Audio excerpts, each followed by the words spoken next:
Hello বন্ধুরা, আজকে বিকেলবেলা না প্রচুর প্রচুর বৃষ্টি হয়েছে। কয়টা থেকে গো শোনাবা? তাও মানে 2:30 থেকে না, 8 না, তাও 4টে থেকে, মানে 4টে থেকে বৃষ্টি হচ্ছে, 4টে থেকে বৃষ্টি হচ্ছে। আর এত বৃষ্টি হয়েছে, বৃষ্টির চোটে গাছে দেখাচ্ছে আমাদের কত আম পড়েছে। দেখেছো আমের কত, দেখো আমাদের গাছের আম। আর এত আম হয়েছিল, প্রচুর প্রচুর আম হয়েছিল। যদি আমগুলো যদি তখন যদি বৃষ্টি হতো তাহলে আমগুলো থাকতো। এত রোদে গোটাগুলো পুরো শুকা শুকা এত বড় বড় আমগুলো সব পড়ে গেছে। তারপরে মাঝে আবার 2 বার ঝড় হয়েছে, তখন পড়ছে। আর এখন তো সব আমগুলো তো যে পাকা পাকা হয়ে গেছে, প্রচুর আম পড়ছে। আজকে 2জনকে দিয়েছিলেন আম, আর এই দেখো এত আম রয়েছে। এখন তো গাছে অনেক আমই রয়েছে, বলো গাছে কাঁচা অনেক আম হয়েছে এবার গাছে। কাঁঠালও হয়েছে, তোমাদের তো কাঁঠাল দেখাতে পারবো না। বড় আমাদের কাছে বড় বড় প্রচুর বড় বড় কাঁঠাল হয়, এত বড় বড় কাঁঠাল আমাদের কাছে। আর এই মোটা মোটা কাঁঠাল হয়, খেতেও হেবি সুন্দর, পুরো একদম খাজা খাজা কাঁঠাল হয়।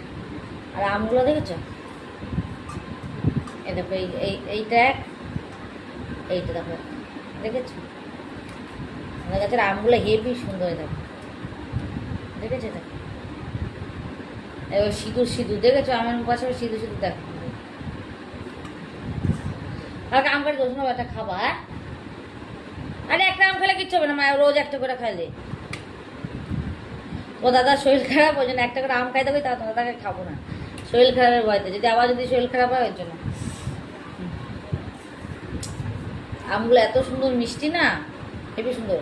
আর এই এই এই আমের জন্য তো আমের ছালগুলো একদম পাতলা, আর আটিগুলো কি একদম পুরো পাতলা পাতলা আটি, আর মাংসগুলো কি বেশ মোটা মোটা মাংস। আম খেতে হেবি।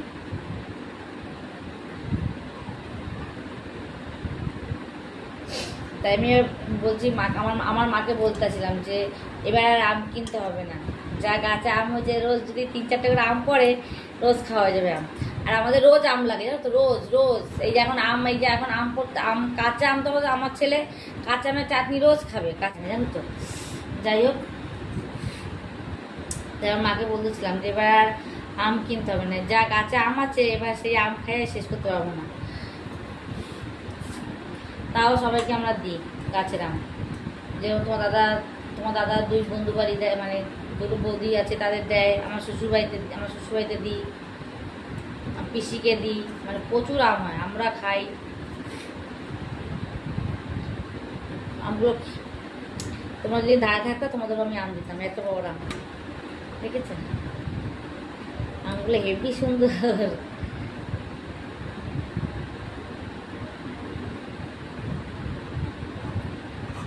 যাই হোক, কষ লাগলে না হাত চুলকায় আমের, প্রচুর কষ এই আমের। আজকে এই মাত্র কিছুক্ষণ আগে একটা যেন আম পড়ে, দেখাও ওদের বাড়িতে গেছে, দেখাও ওদের বাড়ি গেটের সামনে গেছে, সামনের বাড়ি গেটের সামনে চলে গেছে আম, মানে সামনে আমাদের গেটের পাশে চলে গেছে আম, বড় একটা আম।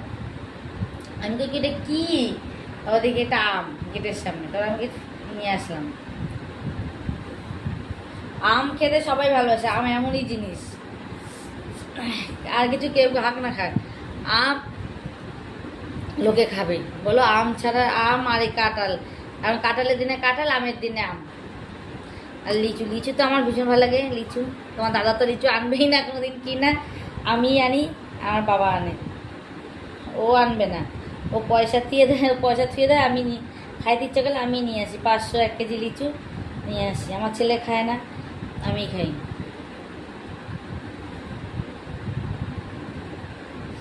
এই যে কি ঘামাচি হয়েছে পিঠের মধ্যে, শুধু চুলকায় শুধু চুলকায়। আর এমন সময় বৃষ্টিটা আইছে যে ভিজবো তারও উপায় নাই। বিকেলবেলা, দুপুরবেলা, সকালবেলা বৃষ্টি হলে তো ভেজা যায়। এই যে জম্বের ঘামাচি হয়েছে, আর হয়েছে হওয়া পিঠের মধ্যে হয়েছে, পিঠে গলায় বুকে। এই ছাতাগুলো ঢাকা থাকে নাইটিতে, আর এইগুলোতেই বেশি হয়, চাপা থাকে, ঘামে ঘামে ঘামে ঘামে ঘামাচিগুলো বেশি হয়। এত সাবান দিই, পাউডার দিই, তাও কিছু হয় না, এত চুলকায়।